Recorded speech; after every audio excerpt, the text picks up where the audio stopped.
Hi, I'm Eva Dolan and I'm here in gorgeous Waterstones, Piccadilly to have a little chat to you all about my new book and some of the fabulous books that have inspired it. So, This Is How It Ends, which is out on the 25th, is a tale of sex, drugs and political activism in London.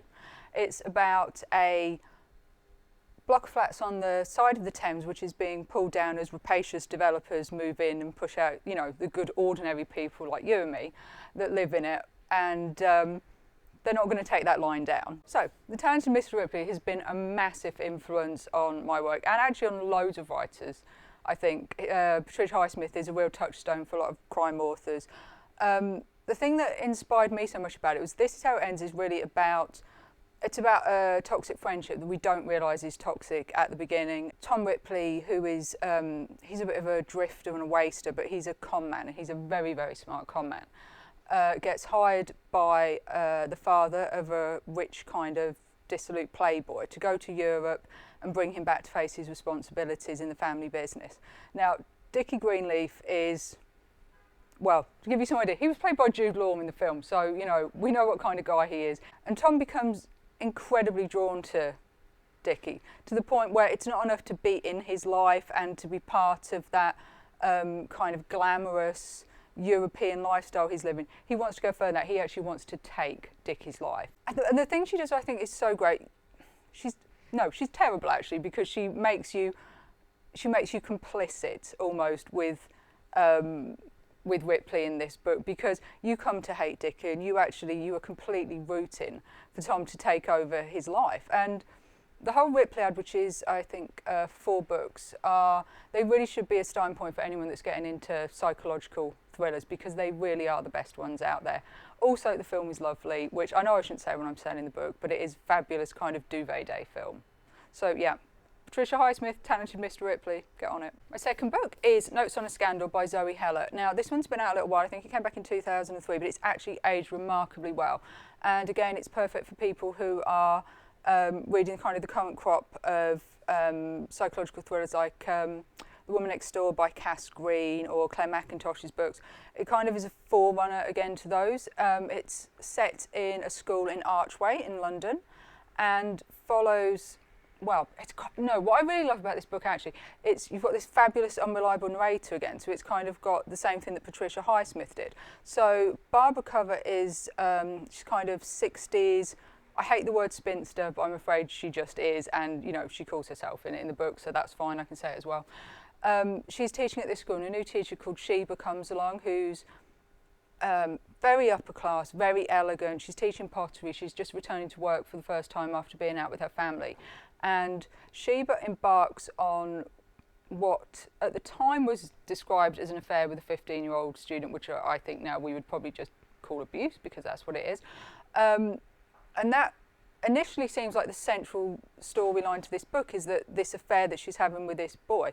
But actually, very soon you come to understand that Barbara, as an unreliable narrator, is writing far more about her own prejudices and her own complicated attraction to Sheba that I don't even think she understands. It's very much a book about about class and sexuality and these kind of parasitical relationships. This book was one of the first ones I thought about when I was writing This Is How It Ends, because I was writing an intergenerational female friendship between Ella, who's in her 20s, and Molly, who's 60. And it's not a massively common thing in fiction. I'm not really sure why, and I'm not sure maybe if it isn't that common in real life, but this was kind of my go-to book for that. And on a reread, I saw completely different things in this book to the first time I read it when it first came out. So even if you've already read it, I would strongly recommend looking at this book again, because it's just so incisive and such a brilliant portrait of a destructive, controlling friendship between women. So that's Notes on a Scandal by Zoe Heller. Alright, so I'm now up here in Waterstones Piccadilly's fabulous World Politics department, which is very, very distracting and full of fascinating looking books, and I'm now going to turn my back on them so I don't get any more distracted. My third book is Why It's Still Kicking Off Everywhere, The New Global Revolutions by Paul Mason.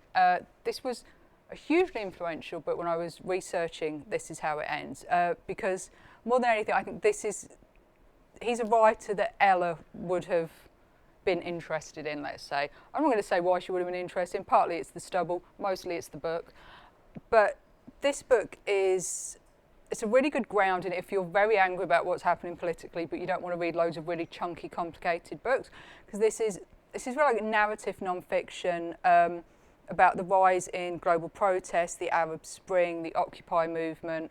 It's a lot about really being a disillusioned young person who, you know, you've maybe got a degree but you can't get a job, you've got a job but you can't afford to live in London.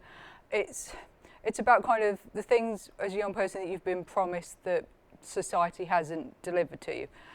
Because it's narrative as well, it's a very easy read. It gave me a really good sense of the kind of personalities that are involved in the protest movement at the moment, and the kind of people, you know, Ella would have been friends with and Molly would have seen coming up after her, this new generation of activists that are very much based on social media, working with memes and blogs rather than necessarily smashing up windows and setting fire to stuff, which might be more effective, but you know, they're good kids essentially, so they're not doing that.